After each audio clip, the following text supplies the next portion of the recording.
नमस्कार साथियों। Indian polity series में मैं विजय चौहान आपका फिर से स्वागत करता हूं। बहुत से एमसीक्यूज हम इनिशियली इंडियन पॉलिटी में कर चुके हैं।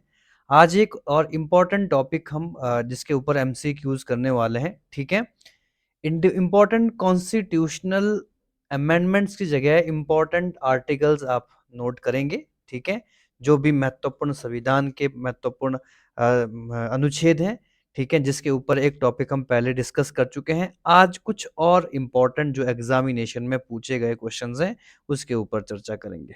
अगर आप इंडियन पॉलिटी को बेहतर तरीके से पढ़ रहे हैं तो इन एमसीक्यूज को जरूर प्रैक्टिस करें, बहुत इंपॉर्टेंट रहने वाला है। तो चलिए शुरू करते हैं। सबसे पहला प्रश्न है, under which article are the residuary power vested in the centre?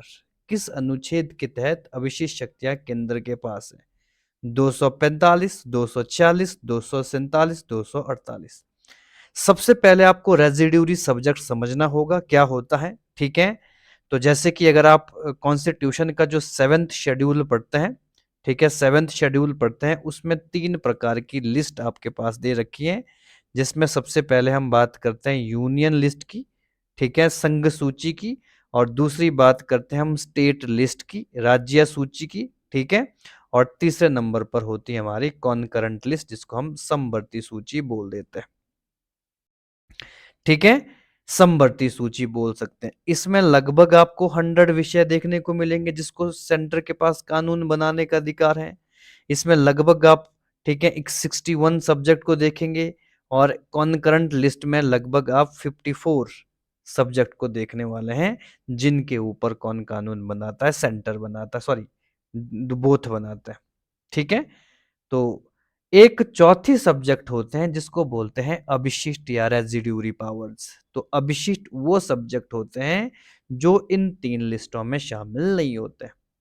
मतलब कि ऐसा कोई लॉ, ठीक है, जो अभी तक मेंशन नहीं है, अगर उसके ऊपर कानून बनाने की बात हो तो वो सेंटर के पास रहती है। उसके लिए कौन सा आर्टिकल हमारा आता है? तो आर्टिकल नंबर 248 इंडियन कॉन्स्टिट्यूशन में रेजिड्यूरी सब्जेक्ट सेंटर के पास दे रखी है। तो महत्वपूर्ण आंसर आपका डी हो गया। अगला क्वेश्चन, राज्यों द्वारा प्रार्थना करने पर भारत की संसद उन राज्यों के लिए किस अनुच्छेद के अंतर्गत कानून बना सकती है? Under which article can the parliament of India makes laws for the state upon their request? 251, 252, 253 या 254? तो ये भी बहुत महत्वपूर्ण प्रश्न है।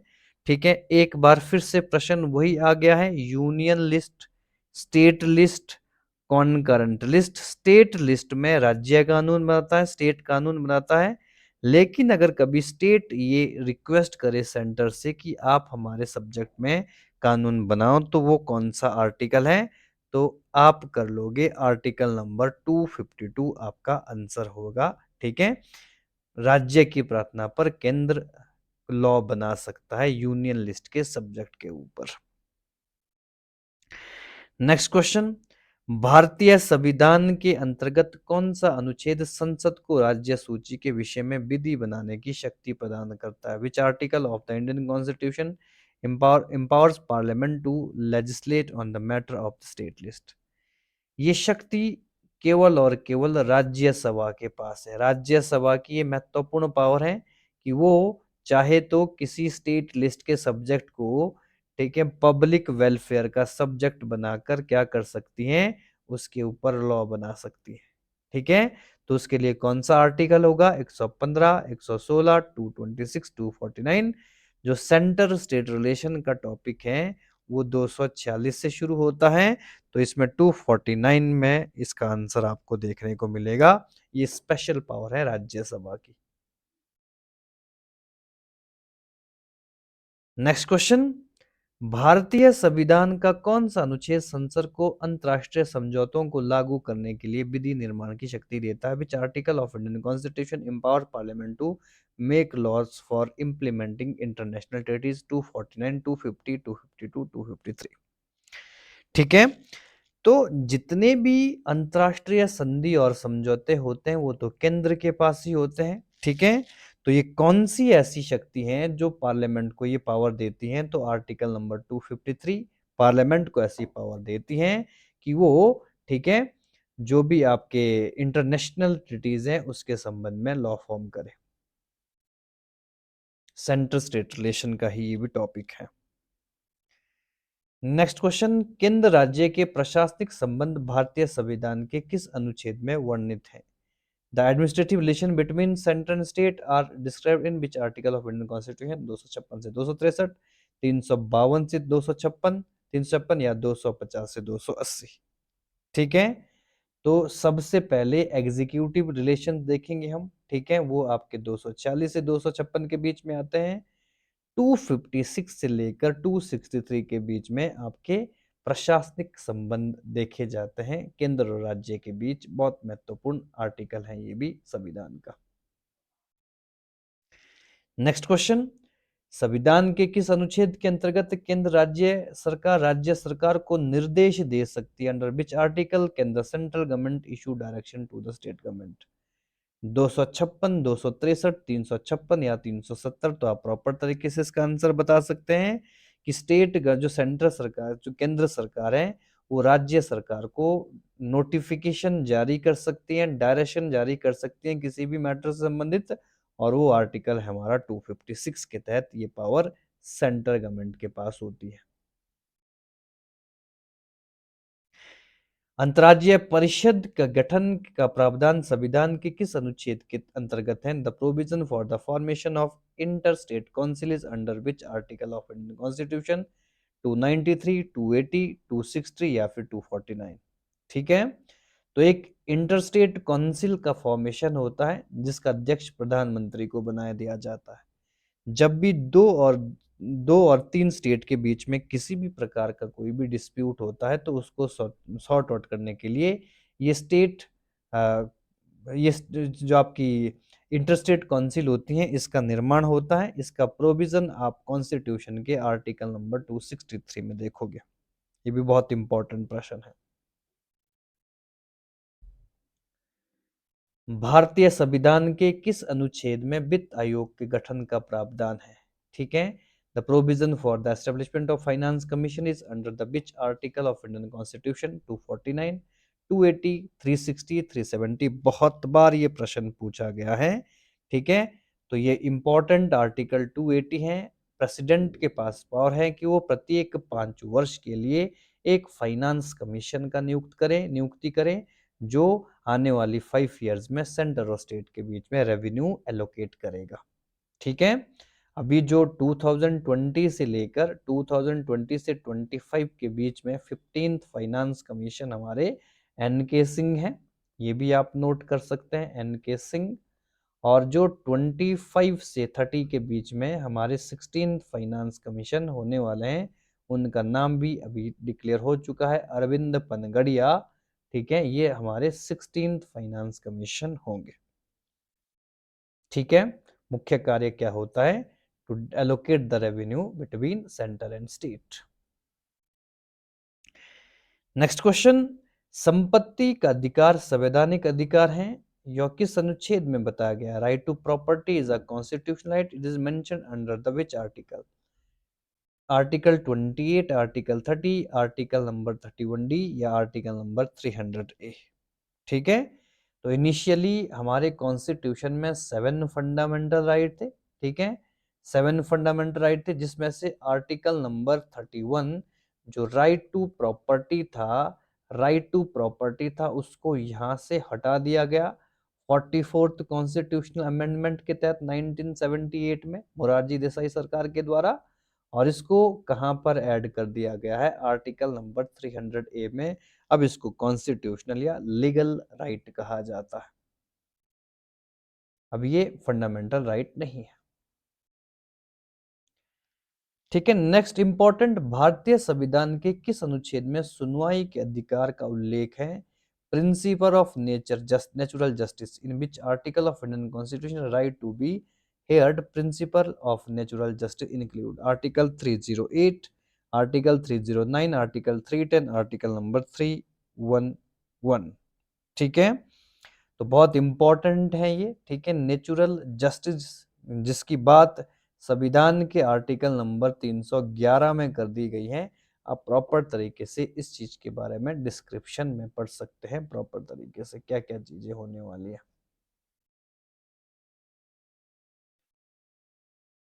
नेक्स्ट क्वेश्चन की चर्चा करते हैं। भारतीय संविधान का कौन सा अनुच्छेद नई अखिल भारतीय सेवा स्थापना प्रावधान करता है? Which article of Indian constitution provide the creation of a knew all India service? 311, 312, 313, 314।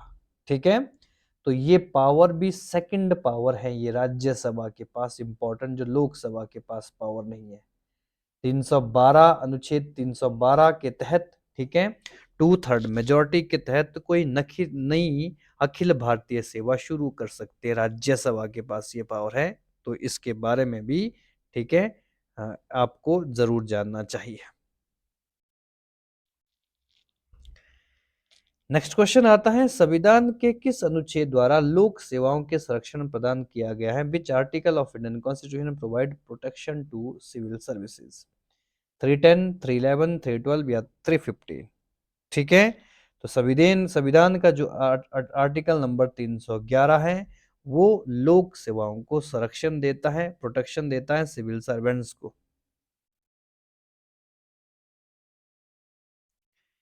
ठीक है, नेक्स्ट क्वेश्चंस के ऊपर चर्चा कर लेते हैं।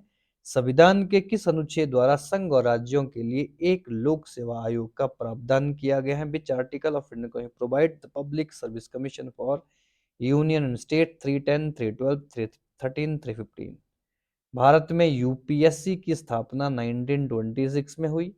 भारत में स्टेट पब्लिक सर्विस कमीशन 1935 में आए।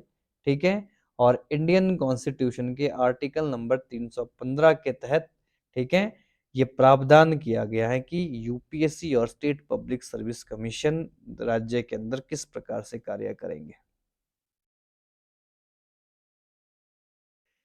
नेक्स्ट आता है, संविधान का अनुच्छेद 312 किससे संबंधित है? Article 3 to 12 of Indian constitution is related to all India services, professor, Hindi language, या फिर बात करता है प्रेसिडेंट की।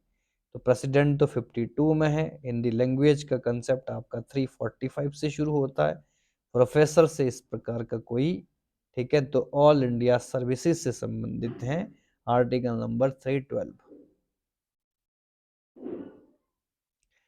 नेक्स्ट क्वेश्चन, संघ लोक सेवा आयोग के कार्यों का उल्लेख किस अनुच्छेद के अंतर्गत किया? The function of union public service commission are mentioned under which article? 320, 22, 324, 325?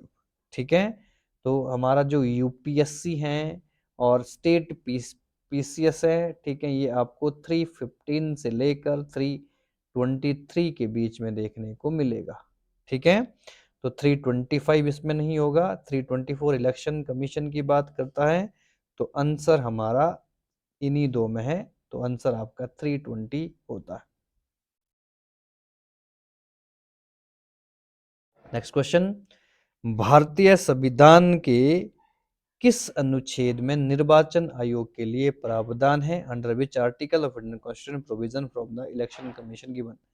320, 322, 324, 326? तो 324 से लेकर 330 के अंदर भारत में इलेक्शन की बात होती है, इलेक्शन की बात होती है, लेकिन इलेक्शन कमीशन आपको कौन से आर्टिकल में देखने को मिलेगा? चुनाव आयोग, आर्टिकल नंबर 324। अभी अभी नए अपॉइंटमेंट हुई है, आई थिंक ज्ञानेंद्र नाथ है उनका नाम, ठीक है, जो भारत के मुख्य है चीफ कमिश्नर अपॉइंट हुए। ज्ञानेंद्र है या ज्ञानेश है, चेक कर लेना एक बार। लोकसभा में एंग्लो इंडियन समुदाय के लिए प्रतिनिधियों का प्रावधान किस अनुच्छेद में है? Provision for the representation of Anglo Indian community in the Lok Sabha under which article? 331, 221, 121, 139? ठीक है, तो जो भी रिजर्वेशन का प्रावधान है, ये इलेक्शन में हम पढ़ते हैं, ठीक है, मेयरली 330 से लेकर 331 से लेकर 339 के बीच रिजर्वेशन की बात हो रही है। ठीक है, रिजर्वेशन एससी के लिए रहता है, एसटी के लिए रहता है, एंग्लो इंडियंस के लिए रहता है, ठीक है, एंग्लो इंडियन के भारतीय समुदाय। ठीक है, तो ये संविधान के आर्टिकल नंबर 331 में मेयरली एंग्लो इंडियंस की बात की गई थी कि लोकसभा में 2 पद आरक्षित रहेंगे। हालांकि 104th कॉन्स्टिट्यूशनल अमेंडमेंट 2019 के तहत अब एंग्लो इंडियन को भारतीय लोकसभा में शामिल नहीं किया जाता। इस प्रावधान को समाप्त कर दिया गया है। नेक्स्ट क्वेश्चन के ऊपर चर्चा कर लेते हैं, बहुत महत्वपूर्ण प्रश्न है। अनुसूचित जातियों और अनुसूचित जनजातियों के लिए राष्ट्रीय आयोग का गठन का प्रावधान किस अनुच्छेद में? Provision for the establishment of national commission for SC ST in under which article? Article 38, 338A, 337, 334 या 339? ठीक है, तो इसके लिए जब हम बात कर ही चुके हैं एस टी एस सी से संबंधित, तो एस टी एस सी संबंधित जो भी आर्टिकल नंबर 338 और 338 है, उसके लिए वहां पर प्रोविजन किए गए हैं कि इसके लिए एक जनजाति आयोग तथा जाति आयोग का निर्माण भारत के अंदर किया जाएगा। इसके चेयरमैन होंगे, इनके हितों की रक्षा के लिए इंपॉर्टेंट फंक्शन करेगा ये कमीशन। संविधान के किस अनुच्छेद के अंतर्गत हिंदी को राज्य भाषा का दर्जा दिया गया है? Under which article constitution has given Hindi as the status of official language? 343 से 345 346 या 348? ठीक है, तो इम्पोर्टेंट है, बहुत इम्पोर्टेंट है। आर्टिकल नंबर 343 का क्लॉज नंबर 1 बहुत इम्पोर्टेंट, याद रख लेना। इसके तहत हिंदी को भारत की राजभाषा घोषित कर दिया गया है। नेक्स्ट क्वेश्चन, किस अनुच्छेद में यह प्रावधान है कि संघ की राज्य भाषा हिंदी और लिपि देवनागरी होगी? Which article provide that the official language of union shall be Hindi और देवनागरी स्क्रिप्ट? 324, 343, 352 या 371? तो इसके लिए भी हम यही आर्टिकल देखेंगे, 343 से लेकर, ठीक है, 343 से लेकर 351 तक। ठीक है, क्या दे रखा है? लैंग्वेज कमीशन ऑफ इंडिया की बात करता है, भारत की भाषाओं के प्रावधान की बात करता है। ठीक है, नेक्स्ट क्वेश्चंस के ऊपर चर्चा कर लेते हैं। संविधान के किस अनुच्छेद में हिंदी भाषा के विकास के निर्देश दिए गए हैं? Under which article of Indian constitution is directive for the development of Hindi language given? कौन से अनुच्छेद में है? तो आर्टिकल नंबर 343 ही वो अनुच्छेद है जिसमें ये बात भी कही गई है कि आपको हिंदी भाषा का विकास करना चाहिए। ठीक है, भारत में बाहरी आक्रमण अथवा सशस्त्र विद्रोह के कारण राष्ट्रपति द्वारा राष्ट्रीय आपातकाल की घोषणा अनुच्छेद किस अनुच्छेद के अंतर्गत की जाती है? National emergency due to external aggression or armed rebellion is proclaimed by the president under which article? 352, 356, 360, 368? ठीक है, 368 कॉन्स्टिट्यूशनल अमेंडमेंट की बात करता है, 360 फाइनेंशियल इमरजेंसी की बात करता है, 36 प्रेसिडेंट रूल की बात करता है और 352 नेशनल इमरजेंसी की बात करता है। तो इसके लिए आपका आंसर होना चाहिए, ठीक है, 352।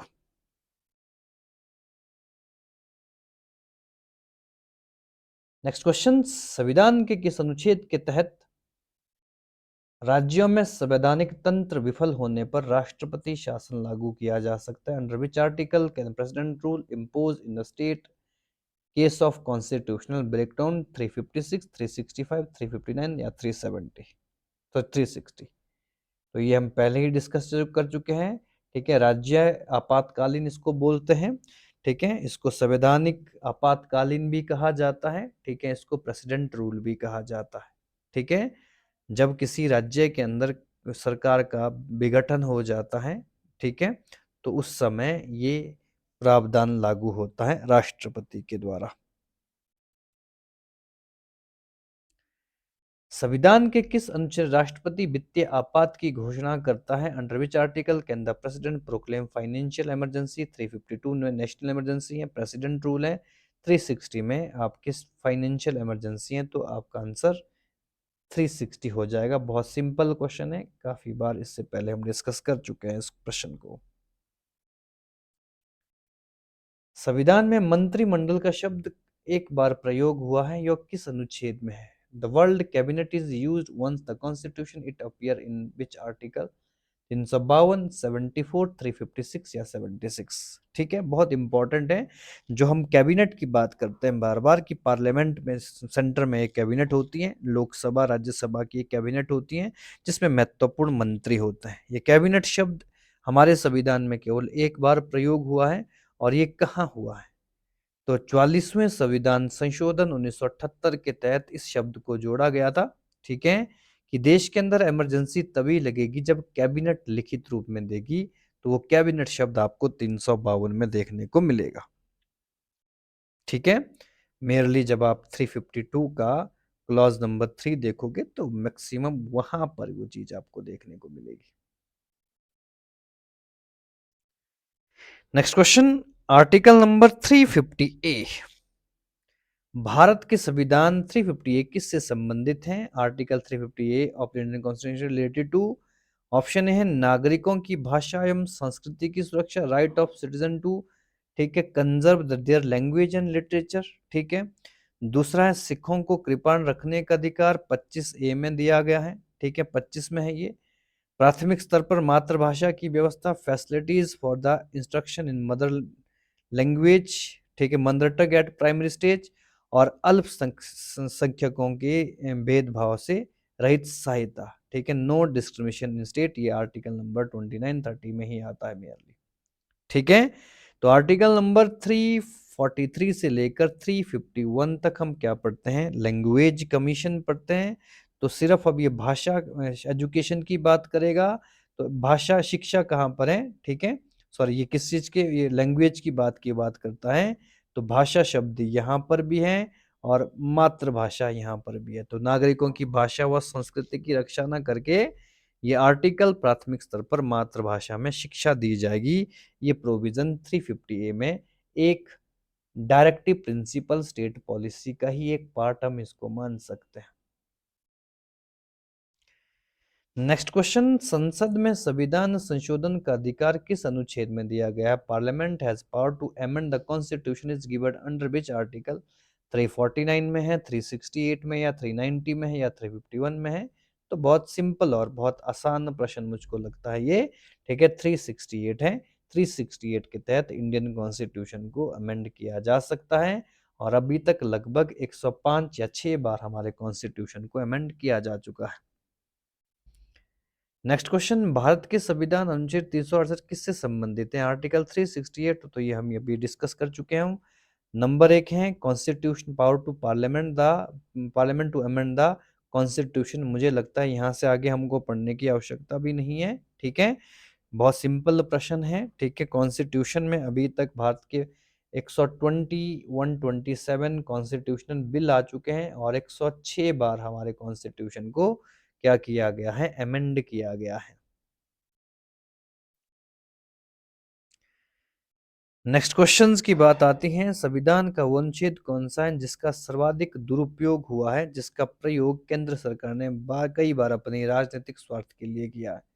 Which article of the Constitution has been most misused by the central government for political interest? 352, 356, 360, 370। 370 Jammu and Kashmir से रिलेटेड है, इसका कोई मुद्दा इससे नहीं है। फाइनेंशियल इमरजेंसी जो आज तक कभी लगी नहीं, ठीक है। नेशनल इमरजेंसी आज तक केवल 3 बार लगी है और 356 आज तक कई बार लगी है, ठीक है। राज्यों में लगती रहती हैं अक्सर इस प्रकार की। तो सेंटर कई बार प्रेसिडेंट रूल इम्पोज कर देता है और सारी पावर स्टेट की अपने पास ले लेता है। तो इसका बहुत बार मिसयूज इंडियन हिस्ट्री में देखा गया है। किस अनुच्छेद के अंतर्गत जम्मू और कश्मीर को विशेष दर्जा दिया गया था? Under which article special status granted to Jammu and Kashmir? 364, 368, 370, 377। I think इसके बारे में हम पहले ही डिस्कस कर चुके हैं, ठीक है। 370 में ओरिजिनली ये प्रोविजन दिया गया था जम्मू एंड कश्मीर का कि अलग उसका झंडा होगा, अलग उसका संविधान होगा, ठीक है। नेक्स्ट प्रश्न की बात करते हैं, संविधान के किस अनुच्छेद में नागालैंड राज्य के लिए, ठीक है, विशेष प्रावधान किया गया है? Which article of the constitutional contain special provision regarding to state of Nagaland? ठीक है, तो नागालैंड के लिए इंपॉर्टेंट बहुत से राज्यों के लिए, ठीक है, हमारे संविधान में स्पेशल स्टेटस दिया गया है। 370 का संबंध तो बिल्कुल नहीं है, आंसर इसी में 371, 371B, 371C, ठीक है। तो इन सभी 371A, B, C में किसी न किसी राज्यों के लिए प्रावधान दिया गया है।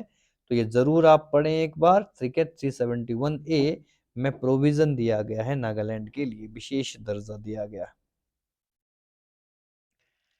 ठीक है जी, next question. 370 provided special status Jammu and Kashmir, इसके बारे में चर्चा हम नहीं करेंगे क्योंकि बार बार डिस्कस हो चुका है। 356 इज रिलेटेड टू विच, ठीक है, इसके बारे में भी हम डिस्कस कर चुके हैं। ये आपके प्रेसिडेंट रूल की बात करता है, ठीक है, ये बहुत सिंपल प्रश्न है, सिंपल आर्टिकल्स है। ठीक है, नेक्स्ट क्वेश्चंस के ऊपर हम चर्चा करेंगे। ठीक है जी, भारतीय संविधान का कौन सा अनुच्छेद विभिन्न राज्यों से संबंधित विशिष्ट प्रावधानों के लिए व्याख्या करता है? Which article of constitution contain special provision relating to different state? 369, 370, 371, 372। तो वो आंसर 371 होगा क्योंकि 371 में बहुत से पार्ट शामिल हैं। 371 ए, 371 टू, 3, 4 या बी, सी, डी, ई बहुत से हैं जिसमें विशेष राज्यों के लिए विशेष दर्जे दिए गए हैं। ठीक है, नेक्स्ट क्वेश्चंस के ऊपर चर्चा कर लेते हैं। 371 जी, इनमें से एक और भी प्रश्न आ गया है। ठीक है, 371 G of the constitution provide special provision for which state? Jammu and Kashmir, Jharkhand, Mizoram या नागालैंड? तो नागालैंड हम पढ़ चुके हैं, ए नागालैंड में है, तो मिजोरम और झारखंड में बीच आंसर होगा, तो आंसर आपका मिजोरम होने वाला है। ठीक है, मिजोरम के लिए ये प्रावधान 371 जी में किया गया। ठीक है, क्या स्पेशल प्रावधान होते हैं? ठीक है, यहाँ पर जो ट्राइबल्स एरिया हैं उनके लिए अलग लेजिस्लेटिव असेंबलीज में कुछ इंपॉर्टेंट पार्टिसिपेशन, कुछ लॉ फॉर्मेशन पावर। ठीक है, इसके ऊपर आपको डिटेल में स्टडी करना चाहिए मुझे लगता है एक बार। ठीक है, क्वेश्चन नंबर 76, संविधान के किस अनुच्छेद में भारत रत्न, पद्म विभूषण आदि अलंकरण प्रदान किए जाते हैं? Under which article are the Bharat Ratna, Padma Vibhushan and others award conferred? 15, 18, 23, 32। ठीक है, तो जब हम फंडामेंटल राइट पढ़ते हैं तो सभी व्यक्तियों को मौलिक अधिकार प्राप्त है। आर्टिकल नंबर 18 कहता है कि ठीक है, जो ये भारत रत्न है, पद्म विभूषण जैसे जो भी पुरस्कार हैं, ये कोई टाइटल्स नहीं है। ठीक है, उपाधियों का अंत 18 में किया गया है, एवोल्यूशन ऑफ टाइटल्स। इसके ऊपर बहुत बड़ा केस उठा था 1992 से लेकर 96 के बीच में, और सुप्रीम कोर्ट ने ये डायरेक्ट किया कि ये कोई भी टाइटल्स नहीं होते हैं, इसलिए इनका यूज आप अपने नाम के आगे कर सकते हो। ठीक है, which article of Indian Constitution recognize the right of minority to conserve their culture and establish educational institution of their choice? Hindi में भी पढ़ सकते हैं, संविधान के किन अनुच्छेद में अल्पसंख्यकों को संस्कृति की सुरक्षा और अपनी पसंद के शिक्षण संस्थान स्थापित करने का अधिकार दिया गया है? 231, 29 एंड 30, 324, 38 एंड ये है आपका directive principle of state policy, तो राइट से कोई संबंध इसका है नहीं। 324 में आपका इलेक्शन कमीशन है। ठीक है, और 231 ये आपका, ठीक है, जुडिशरी यानी कि हाई कोर्ट की बात करता है। ठीक है, 2-3 राज्यों के लिए एक हाई कोर्ट की बात करता है। तो फंडामेंटल राइट के आर्टिकल नंबर 29 और 30 में प्रॉपर तरीके से लिखा गया है कि अल्पसंख्यकों को अपनी भाषा बचाने का अधिकार है, अपनी शिक्षा बचाने का अधिकार है, संस्कृति बचाने का अधिकार है। ठीक है, ठीक है, नेक्स्ट क्वेश्चंस के ऊपर चर्चा कर लेते हैं। संविधान के किस अनुच्छेद में यह व्यवस्था की गई है कि राज्य प्राथमिक स्तर पर मातृभाषा शिक्षा की पर्याप्त सुविधा उपलब्ध करवाएगा? Under which article of constitution is it provided that states shall provide educate facility for instruction in mother tongue at the primary stage? 349, 35, 350 से 351 है। ठीक है, तो directive principle of state policy जब हम पढ़ते हैं तो उसमें एक आर्टिकल 350 और 350 ए को भी शामिल कर लेते हैं। ये भी राज्य की एक कर्तव्य हो जाता है, ड्यूटी हो जाती है स्टेट की कि वो, ठीक है, मातृभाषा में शिक्षा दे सके बच्चों को। ठीक है, प्राइमरी एजुकेशन तो खासकर दे सके प्रॉपर तरीके से। अगला क्वेश्चन थोड़ा सा बड़ा है, ठीक है, लेकिन महत्वपूर्ण काफी है। ठीक है, मैच करना है। सबसे पहले आर्टिकल देख लो, 54, 75, 155 एंड 164। ठीक है, तो जो आपका आर्टिकल नंबर 54 है, अगर आपने प्रॉपर तरीके से पढ़ा है, मैं यहां पर लिख लेता हूं, इसमें इलेक्शन दे रखा है राज्य पर, राष्ट्रपति का। ठीक है, election of president. Article number 75, ठीक है, आर्टिकल नंबर जो 75 है, ठीक है, वो किससे संबंधित है? वो आपके प्राइम मिनिस्टर और काउंसिल ऑफ मिनिस्टर की अपॉइंटमेंट से संबंधित है, राष्ट्रपति करता है। ठीक है जी। आर्टिकल नंबर 155 में जो गवर्नर ऑफ स्टेट है वो उसकी अपॉइंटमेंट प्रेसिडेंट करता है। और आर्टिकल नंबर 164 में लेजिस्लेटिव असेंबली की कंस्ट्रक्शन है। काउंसिल में मुख्यमंत्री और मुख्यमंत्री मंत्रिपरिषद की बात करता है। ठीक है, अब 54 को देख लेते हैं, अपॉइंटमेंट ऑफ प्रेसिडेंट, भारत के राष्ट्रपति का निर्वाचन, यानी कि ए का होने वाला है 1। ठीक है, दूसरा 75 पीएम ऑफ काउंसिल मिनिस्टर, प्रधानमंत्री और मंत्रिपरिषद की नियुक्ति, ठीक है ये भी, तो बी का होने वाला है 2। ठीक है, सी आ गया आपके पास। ठीक है, 155 राज्यपाल की नियुक्ति, ये भी बिल्कुल ठीक हो गया, सी का 3, तो डी का होने वाला है 4। अब ऑप्शन देख लेते हैं हम, ए का 1, बी का 2, सी का 3। ठीक है, ए का 1 ऑप्शन देख लेते हैं अपने हम, तो ए का 1, बी का 2, सी का 3, डी का 4। ठीक है, तो ये हमारा आंसर हो गया है।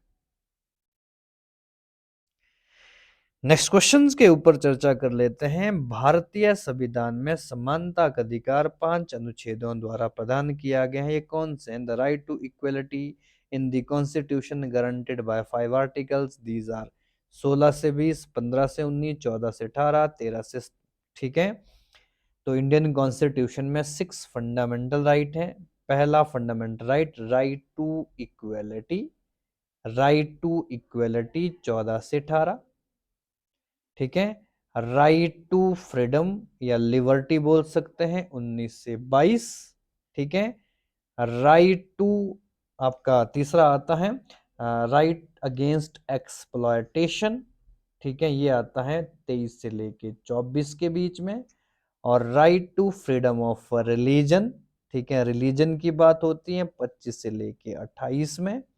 नेक्स्ट आता है राइट टू रिलीजन के बाद आता है, ठीक है, माइनॉरिटीज।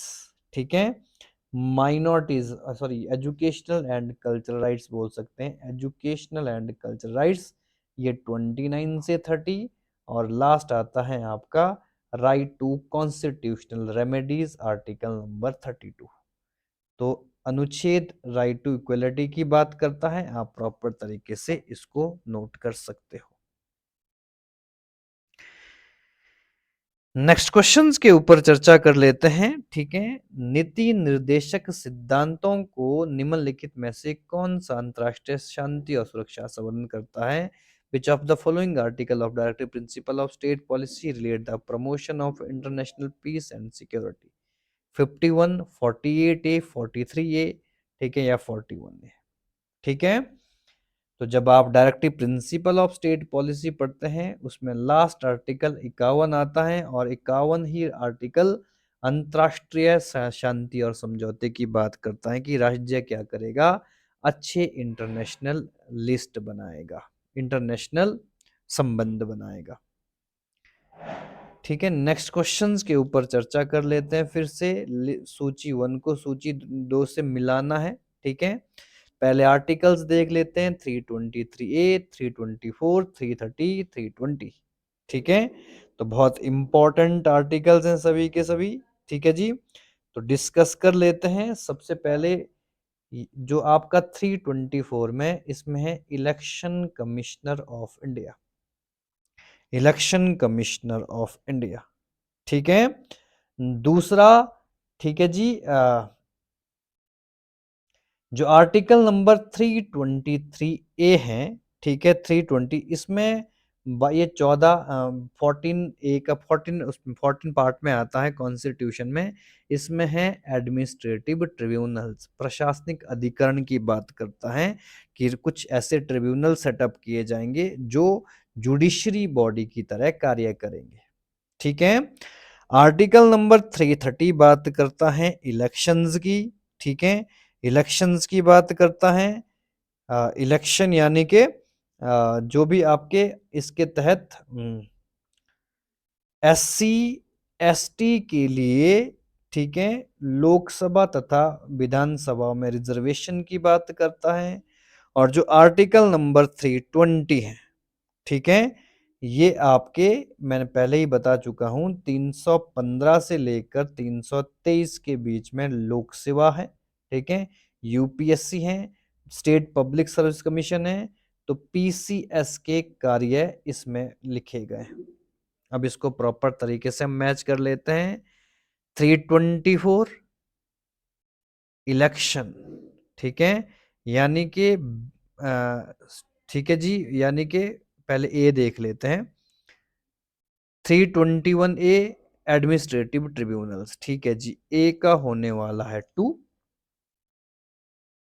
ए का होने वाला है 2, बी का क्लियर रूप से 1, लोक सेवा आयोग सी, ठीक है, सी का हाँ रिजर्वेशन की बात करता है तो सी का होने वाला है 4, और डी डी का होने वाला है 3, ठीक है। 320 में क्या है, लोक सेवा आयोग के फंक्शन है। तो ए का 2, बी का 1, सी का 4 और डी का 3। ए का 2, बी का 1, सी का 4, डी, तो आंसर होने वाला है हमारा सी। तो इसको आप प्रॉपर तरीके से ऐसे सॉल्व कर सकते हो। नेक्स्ट क्वेश्चन ये भी काफी बड़ा है, ठीक है, काफी स्टेटमेंट इसमें पूछी गई है। भारत के संविधान के अनुच्छेद 355 के अधीन संघ का दायित्व क्या है? Under article 355 of Indian constitution what is the duty of union? ठीक है, यूनियन की क्या ड्यूटी है? पहली duty, to protect the state against external aggression and internal disturbance, ठीक है, बाहरी आक्रमण और आंतरिक अशांति से राज्य की सुरक्षा करें। Number 2, to extend the executive power of the union state, ठीक है, किसी राज्य पर संघ की कार्यपालिका की शक्ति का विस्तार करें, ठीक है, या सी, यह घोषणा करे कि राज्य की विधान शक्ति संसद द्वारा प्रयोज्य होगी, ठीक है, to declare that the legislative power of state shall be exercised by parliament, या to alter the list of scheduled caste and, ठीक है, ट्राइब। ये तो हो नहीं सकता, क्योंकि आर्टिकल नंबर 352 से जब आप 360 तक पढ़ते हो, ठीक है, 360 तक पढ़ते हो तो उसमें इमरजेंसी की बात होती है, ठीक है, तो to protect the state against external aggression and internal disturbance, ठीक है, तो ये 355 ये बात करता है कि बाहरी आक्रमण और आंतरिक अशांति से राज्य की सुरक्षा करना संघ का एक कार्य कर्तव्य है। नेक्स्ट क्वेश्चंस बहुत इंपॉर्टेंट हैं। जब कैबिनेट ने अध्यादेश के बिना बदलाव के राष्ट्रपति को वापस भेजा, तब राष्ट्रपति ने संविधान के किस अनुच्छेद उसे सहमति दी? When the cabinet rescinded the ordinance without change, under which article did the president give assent? 121, 122, 123, 124, ठीक है। तो right to ordinance of president कौन से आर्टिकल में है? आर्टिकल नंबर 123 में। इसको प्रॉपर तरीके से पढ़ सकते हैं आप, ठीक है। ऑर्डिनेंस एक बहुत बड़ी पावर होती है प्रेसिडेंट के पास, जिसके तहत वो कोई भी बिल विदाउट पार्लियामेंट की असेंट से पास कर सकता है, ठीक है, और बाद में उसको लागू करने के लिए पार्लियामेंट की असेंट जरूरी होती है, लेकिन इनिशियली फेज पर राष्ट्रपति अपने ऑर्डिनेंस की पावर का प्रयोग कर सकता है। गुजरात विधानसभा चुनाव स्थगन मामले में राष्ट्रपति ने सर्वोच्च न्यायालय से परामर्श किस अनुच्छेद के तहत लिया था? In the case postponement of Gujarat Assembly election, under which article did the president seek the opinion of the Supreme Court? 142, 143, 144 and 145, ठीक है।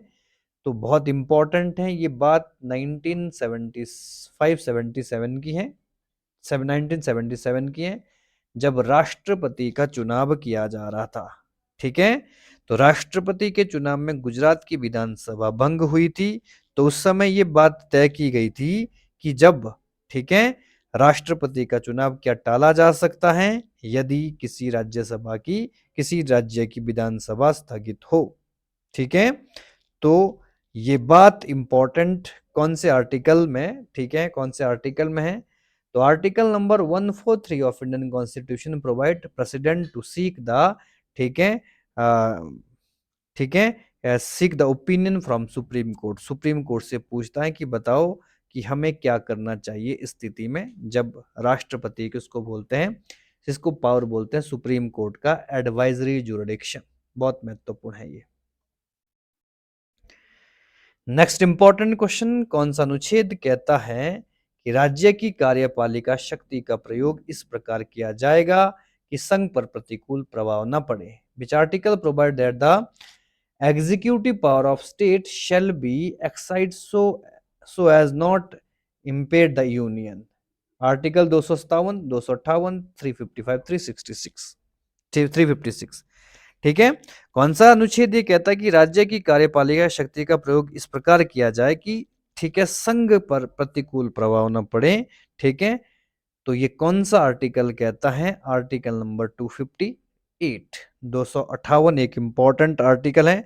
प्रत्येक राज्य कार्यपालिका की शक्ति पर इस प्रकार प्रभाव पड़ेगा कि जिसका कोई भी, ठीक है, इफेक्टिव कोई भी असर नहीं देखा जाएगा।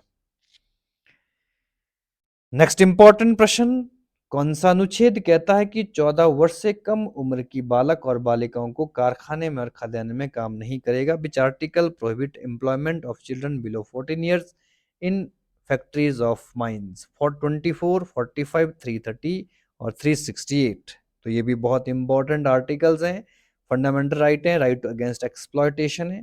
24 ये आर्टिकल कहता है कि बाल जो श्रम है उस पर रोक लगाता है, ठीक है, कि जो चाइल्ड लेबर है उसको हमें प्रोहिबिट करना है, रोकना।